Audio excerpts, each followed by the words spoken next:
Your Honda Odyssey is built for family trips and comfort, but if your radio suddenly asks for a code, it can be very frustrating. This usually happens after replacing the battery or during maintenance when power is lost. Honda's anti-theft system locks the radio, requiring a special code to get it working again. Here's how you fix it. First, you need the radio serial number. On many Odyssey models, you can press 1 and 6 together while turning on the radio to display the number on screen. For older models, you'll need to slightly remove the radio to see the label marked serial number. With the serial number in hand, visit HondaRadioCodes.com.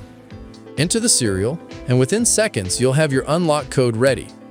No dealership costs, no waiting time, just an instant solution. Your navigation code, if needed, is included free. Entering the code is simple. Turn on your Honda Odyssey radio, input the digits, and after the last number, you'll hear a beep confirming it's unlocked.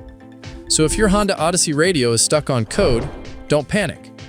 Head to HondaRadioCodes.com, retrieve your unlock code, and bring your audio system back to life instantly.